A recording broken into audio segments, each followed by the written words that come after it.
Croeso i chi gyd i'r sesiwn yma i gofio un oedd yn gyfarwydd dros ben i chi i gyd. Yr unigryw Vaughan Hughes, hon oedd yna air arall i ddefnyddio ar y dechrau fel hyn. A pan oedd Vaughan, fel ydych chi'n gwybod, yn un o enwau mawr, mae'n dweud hynny, enwau mawr darlledu a newyddiaduraeth yn Gymraeg. Ac oedd hi'n, pan fi efo farw, a chreched i o'n o'r eleni, oedd hi'n ergyd fawr iawn i'r byd hwnnw. Ac dydy gwir, oedd hi'n golled arbennig oherwydd i bod Vaughan yn 76 oed yn dal wrthi, ddari Vaughan rioed yn feol, bod o'n dal wrthi ar barn hyd y diwedd. Fel ydych chi'n gweld o deitl, mi fysa ni'n gallu trafod sawl agwedd ar Vaughan, fel ydych chi'n gweld o deitl y sesiwn, y cyfathrebwr rhwydd. Mae'n dyna oedd Vaughan yn ei hanfod, dyna fi efo yn wneud ar hyd i gywyd a'i yrfa oedd cyfathrebu, ac hynny yn wych iawn. Oedd o'n cyfathrebu fel ddarlledwr, fel gohebydd, fel golygydd ac fel colofnydd. A dwi yma fel Menna Baines ydw i ar ddim hyd olygydd barn, a dwi yma herwydd yn cyswllt efo Vaughan trwy barn a barn sy'n trefnu y sesiwn yma. Mi roes i'n agor Vaughan yn y Cofio'r blwyddyn yn 1990 cynnar, pan o'n i'n golygu barn am y tro cyntaf, a wrth gwrs mi adferwyd y cyswllt wedyn blynyddoedd maith yn ddiweddarach 2009 pan bod ni dau ohonon ni yn gyd olygyddion yn rhannu y gadair efo Vaughan, ond chydig o le i fi efo lot o le i Vaughan. Ond dyna nhw wir o gwbl, dim ond mewn nôl eithaf llythrenol. Wedyn, da ni yn nghwmni i mi yma, mae yna 3 o fanelwyr fel y gwelwch chi. Mae Cenwyn Edwards yn hyn, a dwi'n bod angen i ddeud bod Cenwyn wedi bod am ddegawdau yn y byd teledu, a bod Vaughan yn dda iawn. Heledd Fychan ar pen hyn yn merch Vaughan a yr aelod Senedd, wrth gwrs. Mae'n mam bod y pryd. Wedyn mae gennym ni Alun Ffred yn y canol, a un arall o fynabod Vaughan yn dda iawn trwy byd teledu, ond lle ti'n gwneud ffordd ar y ceid. Dwi'n gychwyn o Sky efo Heledd, achos yn meddwl bod hi'n briodol iawn bod ni yn cofio Vaughan yn hyn yn Pontypridd, ond hefyd yn hynod o drist, oherwydd dwi'n gwybod bod Vaughan wedi bod yn ei elfen yn yr Eisteddfod yma, a Heledd, dwi'n gwybod bod ti'n hoffi ddeud mwy am hynny. Ie, fi sydd heb os wrth i'n pori yn y cyfansoddiadau yn barod rwan, a dwi'n siŵr fysa fo'n gwybod beth yn ymlaen efo'r fedal drama, nes yw'n trio ffeindio.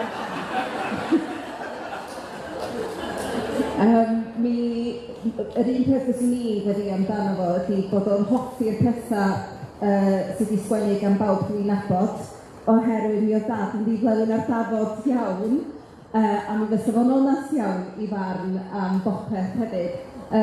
Mi fysa fo wedi bod wrth i fod trwy'r maes yma yma. Dwi'n gwybod rhywun dwbl barn Steddfod Lenni, fwriad oedd yn ddeuol ar ôl hwnnw. Mi oedd wedi bod yn meddwl yn barod pa erthygla fysa fod i hoffi i weld yn y barn hwnnw ag ati. Felly mae'n chwerwfelus iawn meddwl bod o ddim yn cael wrthi mwynhau ag ati. Ond mae wedi bod yn braf iawn, nes i'n hoffi diolch i bawb sydd ddyfynu at y fi wrth yma rhannu straeon am dad ag ati. Ac yn sicr gobeithio pwy bynnag bydd yn adolygu'r cyfansoddiadau, byddan nhw hefyd yn ddiflewyn ar dafod ac yn meddwl, beth sa Vaughan yn dweud? Oherwydd yn sicr, da ni angen bach o'r onestrwydd yna, bod o'n codi chwilyn na fi weithio bod o'n mor onast, a hynna'n agor bobl. Dwi'n meddwl bod o'n bwysig bod yno ni bobl sydd yn deud ni fel mai weithio ac yn barod herio yn lle bod yn barchus fel pawb. Bendant, y peth cyntaf, roedd i'n meddwl i fwy pan gwybod i am y Medal Gates, oedd beth oedd barn Vaughan wedi bod am hyn, a fes i wedi cael clywed y farn yn sicr. Alun Ffred, di am droi ato chi nesaf, yn cyswllt chi efo Vaughan yn mynd yn ôl i'r 60au fi'n credu, diwedd y 60au, a dwi'n meddwl bod chi am ymwelaethu ar hynny. Wel, ie, roedd ar draws Vaughan, o'r i ffordd od iawn. O'n i'n y coleg yn Mangor mewn enw, ac oedden ni'n rhannu fflat ar ffordd y coleg efo 2 golwysyn, John Pierce Jones, yr actor mawr, and Sir Picton, a hefyd Michael Bailey Hughes, oedd yn dod o Laedeli ac yn nabod Vaughan. Wrth gwrs, doeddwn ni'n gwybod dim byd am Vaughan Hughes, oedd i clywed am ei enw fo. Ond oedden ni'n rhannu fflat tu ar enw'r Poplars, ac oedd Mike ar y llawr isel, llawr cyntaf, lle oedd yna stafell fawr braf, yna gegin a toilet, oedd John a fi yn y seler, lle oedd yr hael ddim ond yn ymddangos ar ôl hanner dydd yn yr haf. Wedyn, oedden ni'n nor i'w blaen bisadw yn glawog, ac mi glywon ni sŵn gitar drydan o'r uwch y stafell, a ryw sŵn mawr, fatha dyn mewn poen, yn canu pwnc y dweud i gwir. Oedd o'n bythag, mae'r ddau o'n i fyny grisiau ac yn plisfeinio yn y lobby, a Mike ar y gitar, wrth gwrs, gitar drydan yn riffio fel Rory Gallagher, a wedyn dyma'r llais mawr yma yn rhyw lafar ganu, a dwi'n cofio'r geiriau'n iawn, ond oedd o rhywbeth fel, mae hi'n ffordd bell o Los Angeles i lanwair mathafar neithaf, neu rhywbeth o chi. A wedyn y riff gitar mawr yma, a Vaughan, beth ddigwyddodd ar ei John Droid, a trwy dweud Vaughan Hughes oedd o, o'n i rioed i gweld y boi, ond o'n i'n gweld y llais mawr yma yn bwchwman dros y tŷ. A beth oedd ar un i chwerthu'n gwrs oedd i'n dengid ono. Lle nes i'n gyfarfod o'r diwrnod hynny. Ond, mae yna bwynt i'r stori. Achos mae Will Ew yn dweud bod gan... Fe oedd hi'n diwedd 50au, oedd Alun Ginsberg a'r Pete Poets yn New York yn cyflwyno barddoniaeth y ffordd newydd y cerddoriaeth. Ac mae'n amlwg bod Vaughan a Mike wedi penderfynu bod hwn yn rhywbeth oedd yn hwn di wneud. Gwrs, gwaith gwreiddio Vaughan oedd y cerddi, mae'n siŵr yde. A mae Will Ew i gyfaill o William Lewis yn deud yn ei erthygl yn barn bod Vaughan a troed mewn dau ddiwylliant, sef y diwylliant traddodiadol drwy fam, oedd yn ddiwylliedig iawn ac yn sgwennu hun, a gwrth iaith gyfoethog Môn yn rhan o hynny, a wedyn oedd yn rhan hefyd o'r genhedlaeth newydd, genhedlaeth Presley, Stones, Beatles, ac mi oedd o'n y ddwy, troed yn y ddau ddiwylliant, a dwi'n meddwl bod hynny'n wir amdano fo trwy oes o dweud i gwir. Nid bod o'n, bod gen i unrhyw broblem efo'r ddwy, ond oedd o'n rhan o'r ddau ddiwylliant yna. Dyna sut oedd wedi draws o. Os i moyn gyfarfod o tan y ddiweddar. Ia, os oedd gen Vaughan yn golofn bop yn dweud yn y clorianydd. Yn y clorianydd, pan oedd o'n 11 oed, oedd o'n sgwennu colofn bop hirfaith bob wythnos ar recordiau Saesneg, wrth gwrs. Chos bod o'n llawn byd dim ond bob Terfelin yn Gymraeg,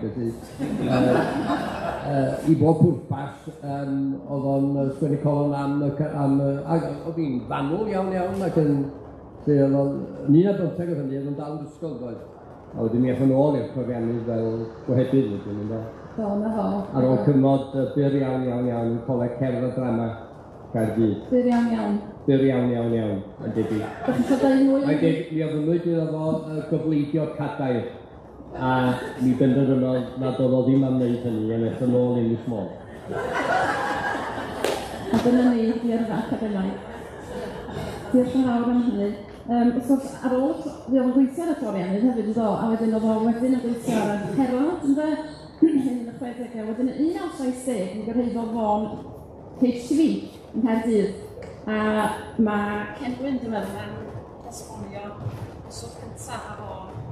Ie, haf 1970, oedd William Owen yn cael ei benodi yn olygydd, prif olygydd newyddion y materion gyfoes, a'i benodiad cyntaf oedd y boi yma o Sir Vaughan Hughes, oedd yn gweithio ar y clorianydd.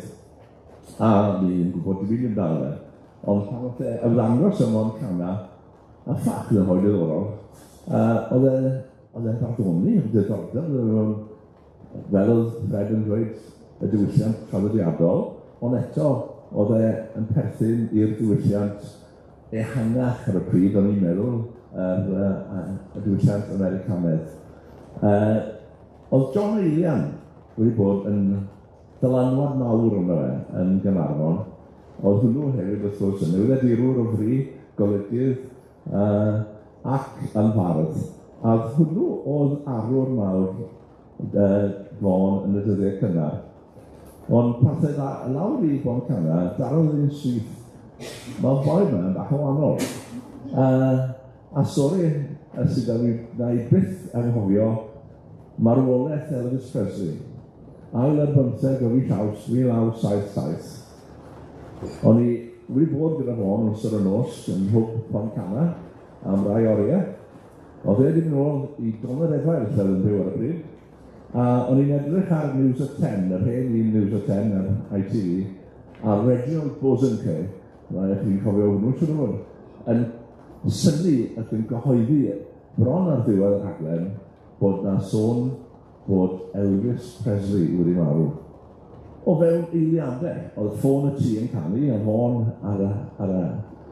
oedd yna, a buon ni wrthi yn, wel, ges I bregaeth a darlith am ddylanwad Elvis ar y ffôn am ryw hanner awr. A dyna oedd o'n.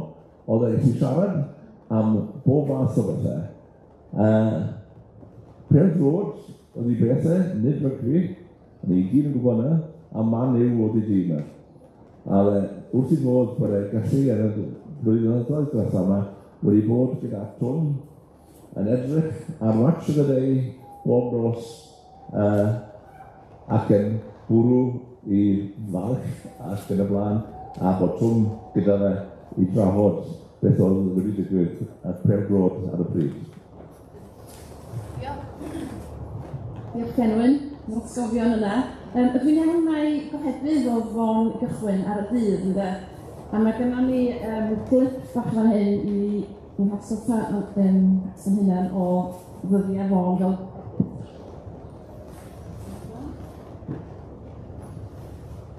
Mae'r seilo newydd sydd wrthi'n cael ei hadeiladu rwan yn mynd I gostio 300,000 o bunnau i'r swyddfa Gymraeg. Eglwys newydd sbon fodern gyda lle I 450 o addolwyr. Roedd cais oddi o'r Cenedlaethau Arfon I aelodau seilo ymuno gyda aelodau Moria o dan ofalaeth un gweinidog. Hynny ydy, mi fyddan nhw'n dal I gael addoli ar wahân. Os a neb yn sôn o gwbl am gau yr un o'r ddau gapel, ond mi fyddan nhw yn rhannu un gweinidog. Dyna'r cyfan. Ond mae'r benod yma yn tynnu sylw at rai pethau sy'n wir ymhell y tu allan I Gaer Nafon a Gwynedd. Mae yna brinder amlwg o weinidogion, a mae yna ormod o lawer o gapeli a'r rhy chydig o lawer o bobl i'w mynychu nhw.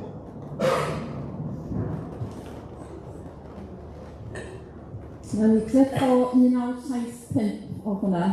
Dwi'n yn gwybod Cenwyn os ydych chi eisiau rhannu chydig o argolliadau o hon fel gohebydd arwyn am un, os oes sgriptiau hyn. Wel, dawn fawr o gyda fôn oedd bod eich siarad y bobl. Oedd e'n gyfforddus iawn mewn unrhyw gymdeithas bod Matt yn dwylellau, ffatri Frodo yn Gaernarfon, neu gyda glowyr Cwm Gwendraeth. Oedd e wrth I fod yn Cwm Gwendraeth yn siarad gyda glowyr Cynhydre a Blaen Hyrwen ac yn y blaen. Oedd e'n teimlo bod e'n perthyn, oedd e'n gallu trafod popeth gyda nhw. Ac o ganlyniad I hynna, oedd yn cael sgyrsiau a storiau gan pobl, heb, wel, fel y ddawn newyddiadurol lleol ar y bryd. A fe, wrth gwrs, gorodd stori Cios Talosarn.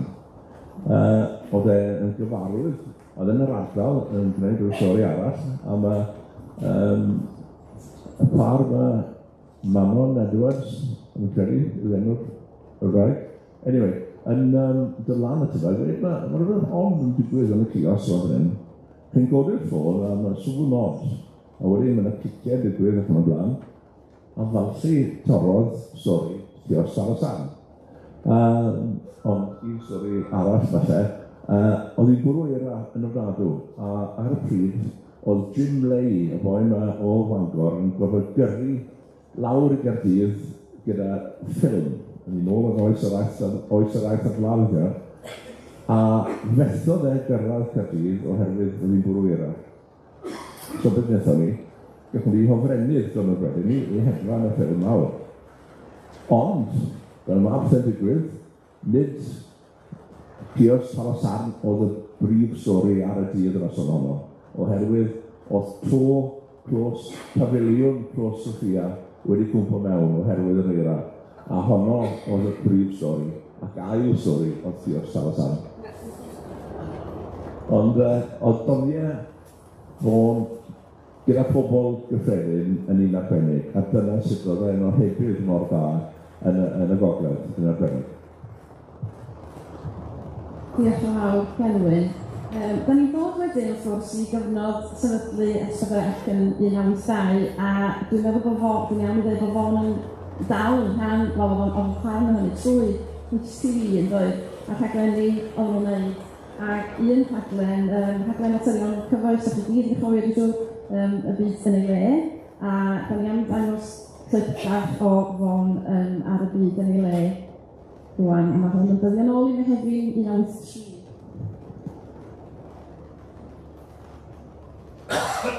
Welwch chi wyneb cyfarwydd iawn ar ddechrau'r clip yma, a mae wedi gadael yn ddiweddar yn drws iawn.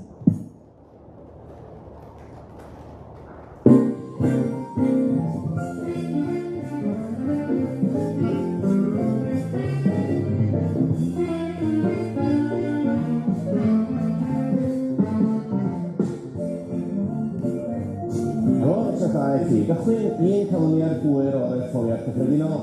Emyr Daniel yn codi sef a fyna ni chadenu chi sy'n fwy na fydd ar delwynniad sy'n gweud. A son yn y Senedd symud ddim na fydd i mor swylltid yma heno a gyda'r Senedd ar ddiwrnod drwg oherwydd hanner off ydy'n testyn ni. Testyn sydd ond ar Alun Ffred a grandawyr codi'r ffôn dysio, testyn sy'n gallu cynhyrfu pobl. Y cocyn hitio heno ydy trefnu'r grŵp yr Anhen Rhys Mwyn. A mi ydych chi Rhys wedi dweud pethau harth iawn am y ffordd mae'r byd pop yn cael ei drefnu. Beth sy'n eich prynu chi? Beth yw'ch pryder mawr chi? Wel, y teimlad sydd gennym ni, fel rhywun sy'n defnyddio ni lleithder synyddoedd, y modd ar dywyrchu'r byd pop yn well, ac yn fwy teg, a i roi fwy'r degwch i'r grwpau sy'n gweithio yn gyson. Felly, wedi gwneud y cyhuddiad hefyd, na'r rheswm pan yna bobl anerbyniol i chi yn ymddangos yn rheolaidd ar ser iddyn ni, ydy am bod llawer iawn o bobl yna yn gweithio mewn teledu. Mae'r cyhuddiad yna wedi gwneud ganddo chi. Ydych chi o ddifri? Wel, mae'n yn falus beth yw'n rhaid i ond mae'n bosib yn dweud, os yw pobl yn gweithio be'i gilydd, bod yna rhyw fath o ffafriad. Mae'n anodd i gyhuddo, felly beth yw'n gwneud, ond dwi'n gweld bod yna'n bosib, a dwi yn gwybod bod yna weithgareddau yn enwedig yn y gogledd sydd bod yn cael ei anwybyddu ysgrifenyddoedd. Ers faint ydych chi wedi bod wrthi efo rangren te? Sa'n rangren wedi bod mewn modolaeth fel y grŵp? O, sa'n dwi'n meddwl. O fi hynna, os yw pobl ddim yn gwybod amdana chi, ond i hynna mewn gwirionedd yn adlewyrchiad digon tris arna chi ar ffaith bod chi'n methu cyrraedd cynnig i ddau. Fe rydych drwy soson a ser mae cyrraedd cynnig i ddau ni. Na di, na ddim yn wir. Mae pobl wedi clywed, a mae pobl yn dod yn gweld sy'n gan yn chwarae mwy fel rheolaidd.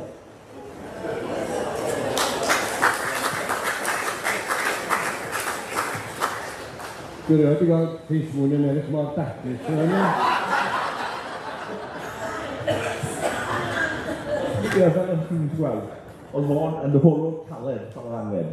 A dyna pam sefydlwyd y byd yn ei le o gwmpas Vaughan, oherwydd oedd yr un o Gwen Williams oedd yn bennaeth rhaglenni a Syrwec ar y cychwyn eisiau cynulleidfa newydd, a cynulleidfa newydd i faterion cyfoes.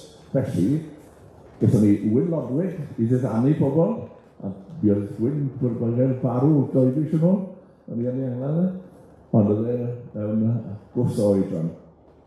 A felly, y cynllun oedd, bod ni'n diddannu pobl o'r dechrau, bod Vaughan yn holi'n galed, a cocyn hitio, wedyn, gofalu am y gynulleidfa o rhyw 10% o bobl yn un gynulleidfa.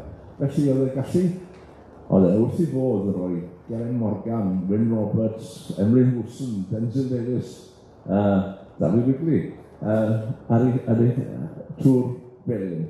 Ond oedd e'n gallu gofalu yn sensitif iawn am bobl eraill. A dyna pam llwyddodd y byd yn le oherwydd hon, sy'n dwywaith yma.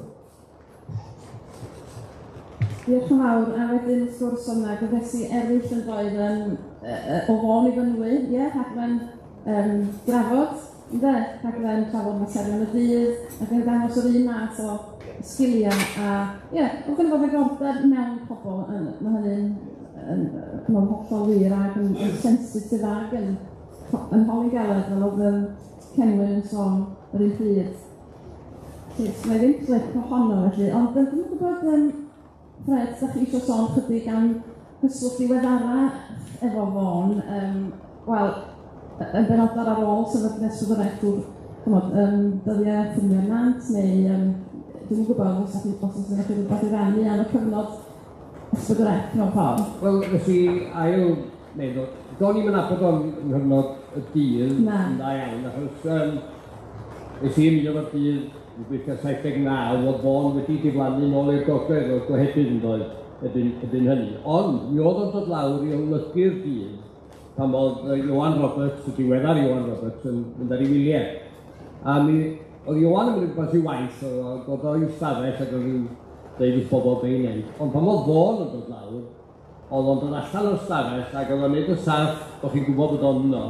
Oedd yna sŵn mawr, oedd yna weiddi ac oedd yna'n gweithio a oedd ei steil o'n hollol wahanol a nes i ddim o'n cuddio yn sydd gan obeithio bod yr rhyferthlu wedi eibio fi. Ond oedd o jyst y cymeriad gwahanol. Felly nes i ail oedd i'n abod o pan nes i weithio rhywun yn nant yn y gogledd. Mi oedd yng Ngharad, wrth gwrs yn gweithio efo ni, ni'n dipyn o dynas eich i ail ddod i'n abod o. Wedyn wrth gwrs oedd nhw sefydlu ffilmiau'r bont fel cwmni cynhyrchion annibynnol a cwmni prysur iawn. Dwi'n credu bod nhw wedi gwneud 250 dwi'n si o raglenni i ysbrydoreth yn amrywiol iawn. A Vaughan, falle dros y blynyddoedd, yn cilio fwy fel cynhyrchydd yn hytrach na fel y ffigwr o blaen y camera. Ond jyst o ran, ydych chi newid weld clip ond o ar i oren oedd o'n chi fod yn provocio oedd ac yn tynnu coes mewn gwirionedd. Jyst rhywbeth i ddiddannu ag i hefyd i gael gadael mewn rhyw wirionedd neu rhyw ffaith. Ac o'n i bod yn sylw bod o lot mwy cyfforddus yn gwneud hynny nag oedd o yn darllen newyddion. Achos mi oedd yn cyflwyno dydd o droi gro. Ond o'n i bod yn sylw bod rhoi Vaughan sy'n ôl i ddess a camera jyst yn ei fanna. Oedd o'n rhy fawr rwysyd. Oedd o'n ddyn mawr, oedd gen o'n slais mawr, oedd gen o'n lygyd mawr. Ac yn bod yn teimlo bod o eisiau chwalu'r ddess a dod dano chi a tynnu chi mewn i'w stori. Ond oedd steil rhaglenni trafod yma yn chwarae i gryfderau o'n bendant. Vaughan mi ddaru nhw yn cymryd 2000 yn dod hanes hanes Cymru yn ystod yr 20th ganrif a wedyn portreadau hefyd yn portreadau nifer o unigolion blaenllaw. O, nath nhw gyfreithu hanes yma yn rhoi pwysig iawn. Ac eto chwarae gryfderau Vaughan, ac efo wir ddiddordeb mewn hanes, diwylliant, gwleidyddiaeth. Dwi'n gwybod Cenwyn, ydych chi eisiau rhannu chydig achos oeddech chi erbyn hyn yn gomisiynu rhaglenni ffeithiol ysbrydoreth? Wel, wnaethon ni gomisiynu tipyn o'r rhaglenni fel ni'n sôn wrth ffilmiau'r bont. Un rhaglen fel ni'n sôn amdano cyn hynny oedd arolwg oedd yn dod o'r wythrig. A stori oedd Vaughan yn dwlu arno, oedd yn hynod falch fel wedi torri'r stori yma. Chi'n cofio bardd oedd enw Meilir Emrys Owen? Oedd neb yn nabod y cwt yma, neb yn gwybod pwy oedd e. Ond, o'r y teg, Michael Bailey Hughes a Vaughan, ffrindiau ysgol, oedd yn cynhyrchu'r rhaglen, a wnaethon nhw ddatgelu mai Alun Ffred oedd y bardd yma. A Alun ddim yn hapus o gwbl bod nhw wedi llwyddo i ddatgelu pwy oedd e. A mae'r rhaid i sôn, ond o'r y teg, na ffilmio'r bont, sawl gyfres arbennig o bwysig i goffi ysbrydoreth. Yn arbennig cyfer hanes ac yn y blaen, gyda Mervyn Jones. Bwysig iawn. Ie, Heledd, o'n i am ddod mewn, achos dwi'n gwybod bod gennych chi atgofion o'ch tad y dyn teledu fe dyn. Oes, cyn i sôn am hynny, dwi'n meddwl, os gael ddilyn o ran hanes ac mor bwysig oedd hanes Cymru i dad, mi nath o 10 mlynedd yn ôl yn gyhoeddi Cymru fawr. Oedd o'n cysau pan mae pobl yn cyfeirio at Gymru fach. a mi oedd o wir eisiau newid y naratif hwnnw. Dwi wedi bod yn ail ddarllen y gyfrol yn ddiweddar yna. Alla gwerthfawrogi hi fwy rwan bod dad wedi gadael ni, ond gweld pa mor berthnasol ydy nifer o'r pwyntiau mewn codi. A mi oedd o'n angerddol ynglyn â pa mor bwysig ydy ffurf cyfweliadau, teledu a radio fel ffynhonnell hanesyddol. A dydy o ddim yn credu bod digon o ddefnydd yn cael ei wneud o hynny. Os ydych chi'n ystyried cyfresu fel Cymru 2000, gynhyrchwyd gan mam a dad. Y cyfweliadau fuodd efo pobl nath gyfraniad aruthrol i stori Cymru.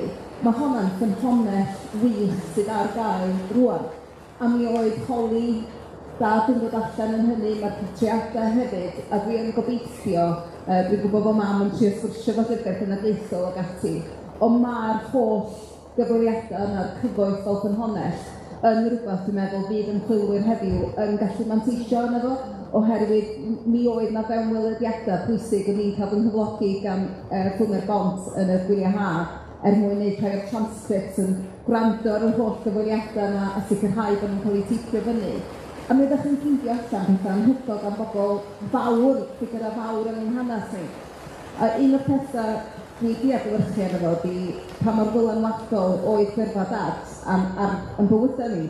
Dwi'n gwybod yn iawn sy'n mae Twm yn teimlo mynd rhwng steddfod efo fi, Lenny, efo pobl yn stopio fi bob munud. Hynny, o'n i'n cysau mynd rhwng steddfod efo dad. O'n i'n cysau, a sori os ydych chi'n siarad efo fo, fi'n trio i listo fo o'na. Ond mi oedd o wastad yn sgwrsio fo pawb, nabod pawb o wahanol lefydd yng Nghymru. Ond mi oedd o hefyd yn uchel i barth yn ddiffwydyddion o bob plaid wleidyddol. Mi gafodd o gynnig i sefyll ar ran bob plaid heb law i Blaid Cymru. Mi nath y tyried o fynd i fod Democratic Rhyddfrydol llafur. Doedd neb yn gwybod pwy oedd dad yn gefnogi, bod trinio fewn y blaid yn gwybod bod o'n gefnogol i'r blaid, a mi ddos wrth gwrs yn gynghorydd Blaid Cymru yn y diwedd. Ond mi oedd hynny'n dylanwad mawr arna i bod o'n ffrindiau efo pobl o'r holl leiddiau, yn ei 30 yn uchel i barth, a mae hynny sicr wedi dylanwadu yna fi yn y waith yn y Senedd, bod ni'n gallu gweld y da ym mhawb a gweld bod pobl, mwyafrif o bobl sydd mewn gwleidyddiaeth yn am y rhesymau iawn, a bod modd anghytuno mewn ffordd barchus hefyd, a mae hynny'n sicr wedi cael dylanwad. Ond fwy diweddar, anodd iawn rwan, ni'n teimlo bod fi mewn welediad i barn bob mis, oherwydd mi oedd o'n trin a thrafod yr erthyglau efo ni, mi oedd o yn rhannu efo ni rwystredigaeth efo colofna Cenwyn Jones yn dod yn mewn yn hwyr yn y dydd. Pryd o'n i'n mynd i gael yr erthygl yma, o'n i'n licio ffomio fo'r y diwrnod lle oedd erthygl Cenwyn Jones i ddod fewn, herwydd o'n i'n mynd i gael rant mawr am 10 munud yn mynd pan o'r hwyr o'n i. Ond mi oedd o'n hoffi cwrs y byd hefyd, wrth gwrs, i golofn o Onri. Mi oedd o'n trin a thrafod, a mi oedd o'n trio roi trwy negesuon bach i Twm yn rhai ohonyn nhw weithiau rhyw gyfeiriadau bethau bydda Twm yn mwynhau. A i ni fel teulu, mi oedd o'n braf iawn bod ni'n cael y cyfle i sgwrsio, trin a thrafod, yr holl ystod o bynciau yma, a gweld trinia wedyn yn barn neu beth bynnag oeddwn ni'n neud. Bod o'n rhannu i feddyliau. Ie, yn sicr. Oeddech chi'n byw barn efo fo.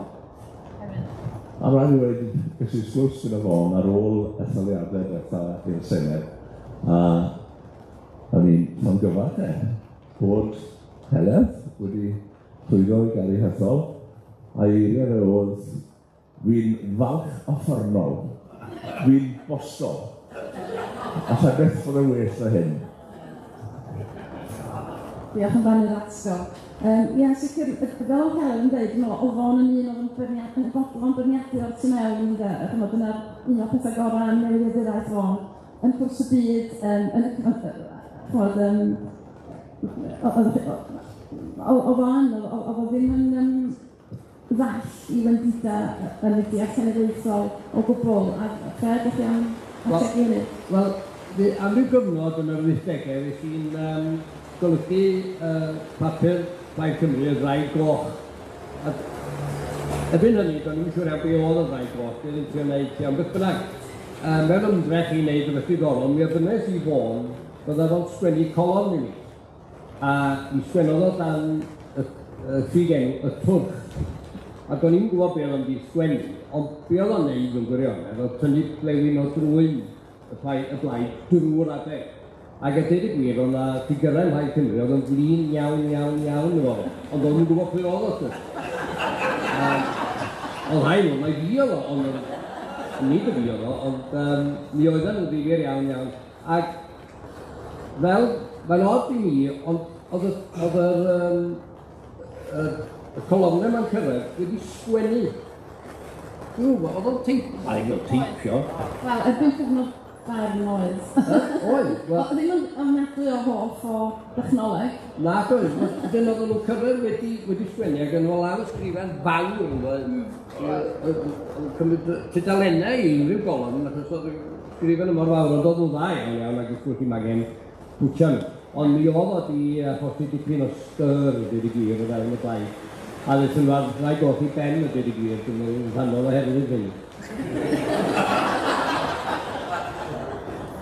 Gwrach gair rhan i chydig bach o'r graffiadau fi'n hun rhan o fod yn cyfolygydd o barn efo Vaughan yn rhywbeth. Oedd yn hwyl, o Vaughan yn frwydfrydig iawn, oedd o beth yn fwy frwydfrydig na pan oedd yn cynllunio yr atodiadau Steddfod am ardaloedd oedd y Steddfod yn ymweld â nhw, a oedd o'n mor wybodus am ardaloedd yn sgil i gefndir newyddiadurol, ond hefyd yn sgil dros ddiddordeb, oedd i ddiwylliant o yn eang ac yn ddofn. Oedd yn cytuno bob amser, ond pyr an aml o Vaughan yn rhoi stop ar unrhyw beth o'n i eisiau gwneud, pyr an aml, dwi'n meddwl, mi'n enghraifft, ond o'n i'n gwybod, oedd o'n eitha amlwg pan oedd Vaughan ddim yn cytuno fo fi, oedd o ddim yn dweud na, paid o roi, da ni'n siŵr erthygl yna. Os oedd o'n cytuno, oedd o'n frwd iawn, os oedd o ddim mor frwd, mi fydde fo'n dweud, chi wyr, Menna. Yn hynny'n ddigon. A wedyn o'n i gorfod bod yn reit ffenderfynol wedyn i drio i gael gnesu at i'w syniad i gilydd. Cyfansoddiadau fel dyn ni wedi dweud, oedd o mor hynod o onest. A dwi'n gwybod, Heledd, dwi'n meddwl bod chi'n ofni weithiau, pwy o Vaughan yn mynd i bwrw un mesur, i brambwyddon i gallu. Ie, oedd. Oedd, mi oedd o'n onast iawn, a hefyd, os o'n i'n deud bod fi wedi mwynhau nofel gennych o ddawryddiaeth neu rhywbeth, a bod o ddim, mi fysa fo'n trio far gyhoeddi fi bod fi heb mwynhau y nofel. A mi o farn wahanol i chi, ond fi oedd hynny'n rhan o'r hwyl. Ond eisiau rhannu un stori, yn amlwg, mi oedd adolygu'r cyfathrebiadau yn rhywbeth o'r dad wrth i fod yn ei wneud. Licio wneud dan bwysa hefyd, herwydd yn amlwg dim lot o amser i fod yn darllen. Ond mi gafodd o rhyw dro wahoddiad gan Gymdeithas Lenyddol yn Ynys Môn i draddodi darlith ynglyn â'r cyfansoddiadau rhyw fis Medi oedd hi, a nain Cyfla Coch i fan o oedd yn gyfrifol fi'n rhan o'r Gymdeithas Lenyddol. A dyma fo'n cyrraedd y cyfarfod, sef o'r stori dwi wedi chlywed, oedd hi ddim yna, ond a bod rhywun wedi gyflwyno fo yn dweud a mi fydd Vaughan Hughes yn trafodi ar gyfansoddiadau Eisteddfod Môn eleni. A dad wedi paratoi ar gyfansoddiadau yr Eisteddfod Genedlaethol ac o'r cyfadda hynny. Nain Cyfla Coch yn flin iawn, a gafodd o rioed wahoddiad wedyn i drafodi hynny. Felly, oedd o'n cael ei roi yn ei le gan ei fam hefyd, ond yn sicr, un o'r pethau, mi oedd gafal dad ar y Gymraeg a'r Saesneg yn rhagorol. Os o'n i angen iddo fo wirio unrhyw beth, mi oedd o'n edrach dros fy ngwaith i, o'n i'n falch iawn os oedd o'n dweud un gair dwi wedi newid, dyna oedd un o'r pethau mwyaf, ond mi fysa fo hefyd yn deitha fi os o'n i ddim wedi sgwennu rhywbeth oedd o'n meddwl o sylwedd.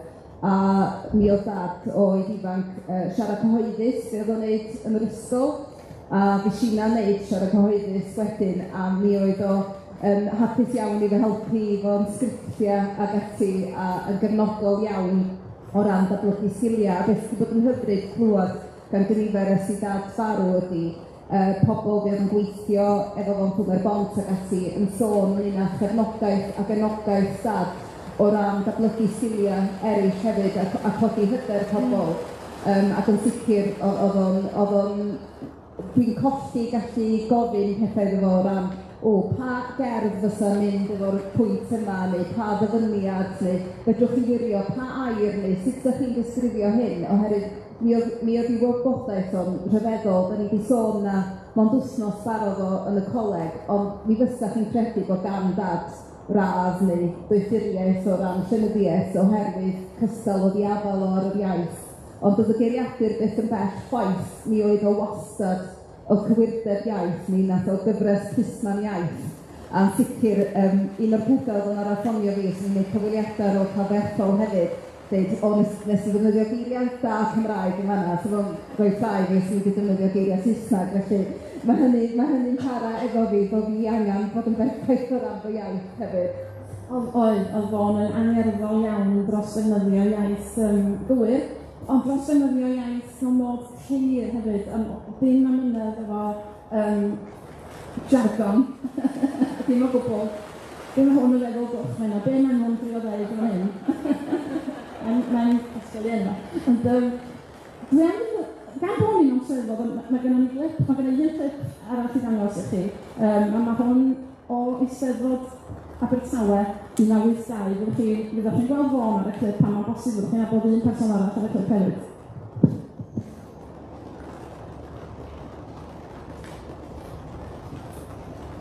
Cymru o ddarnau sydd yn hyfryd i'r bus, pobl yn mwynhau gwrando arni. Nôl â ni at Vaughan.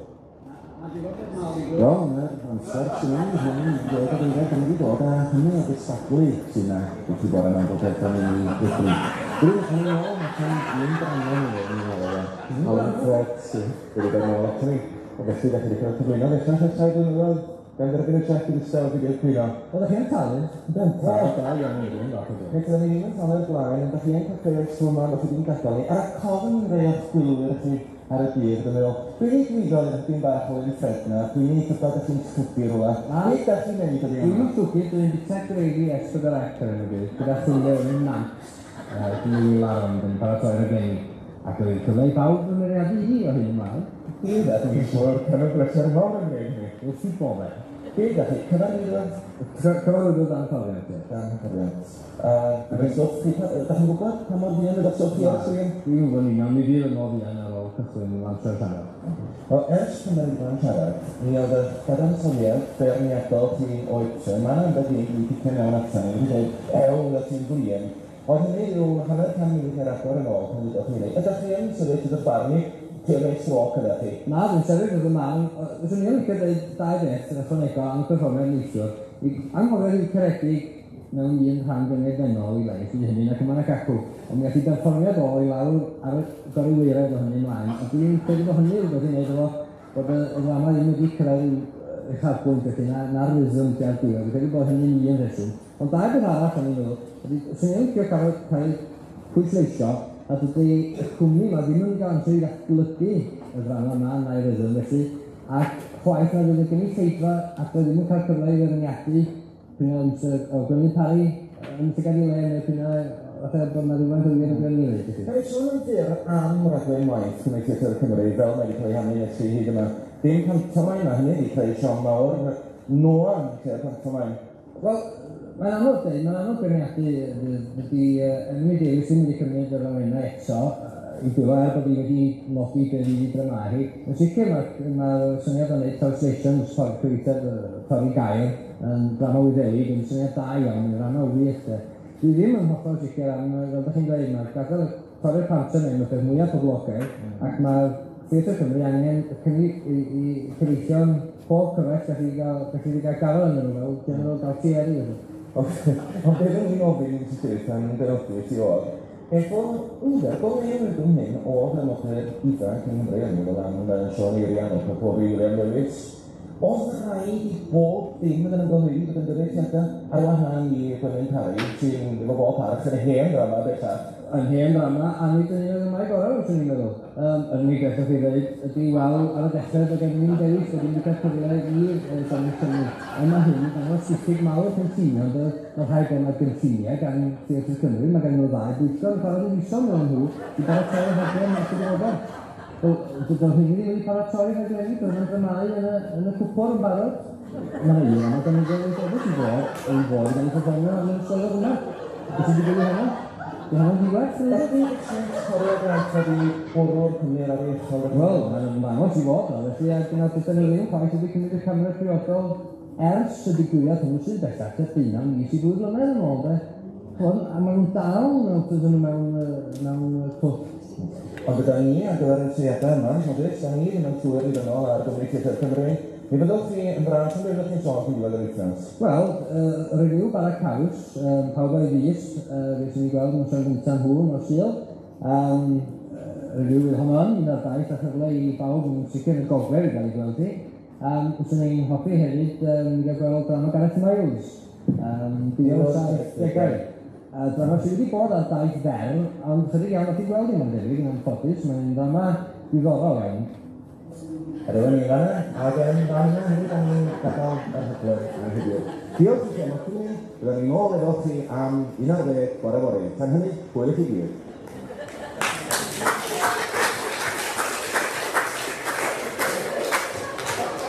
Anheg iawn, sain iawn.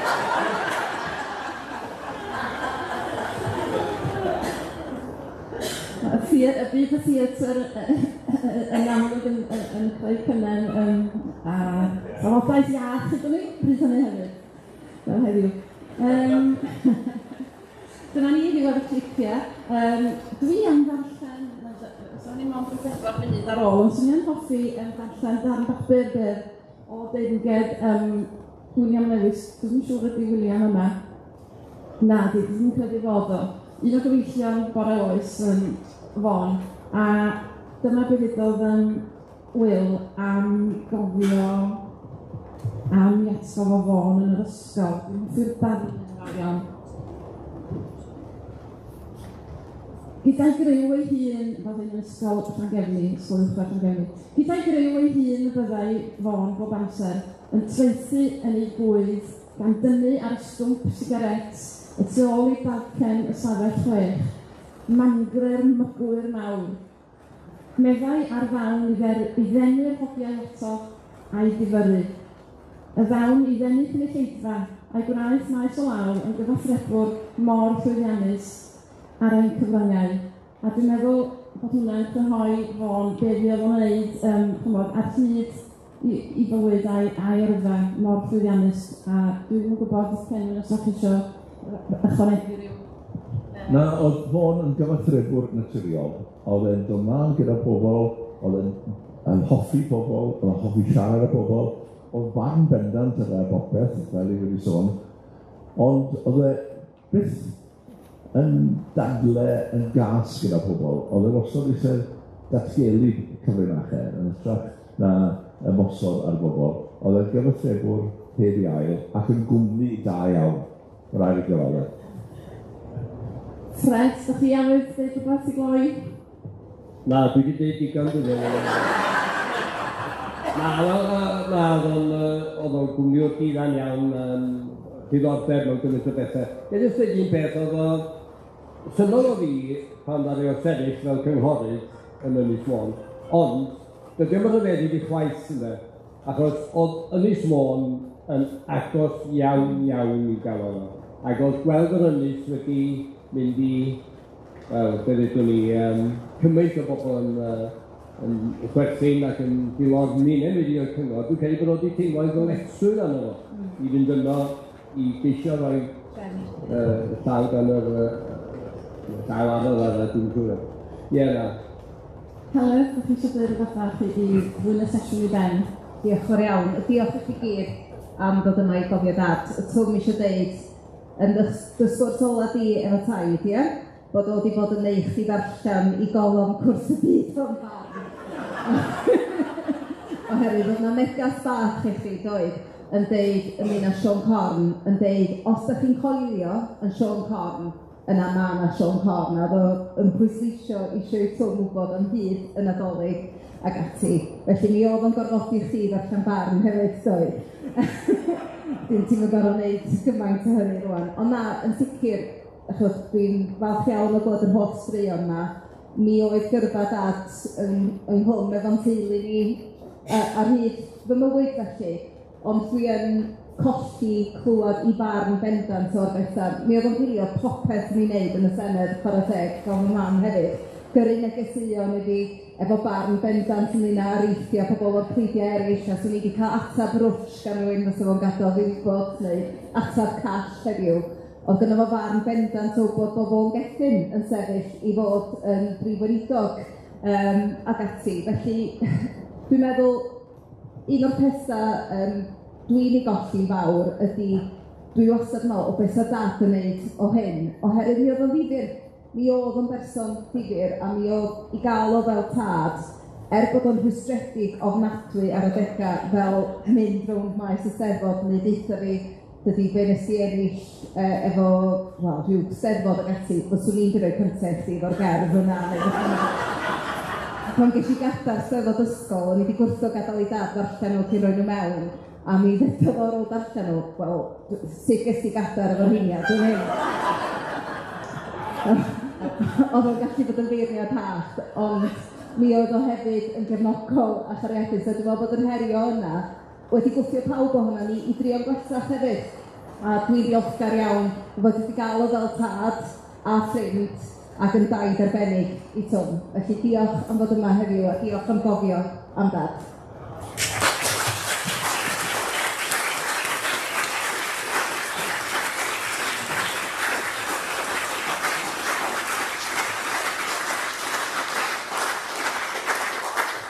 Diolch yn fawr iawn i chi. Mi'n gofio mi fon, mae hynny'n sicr. Diolch.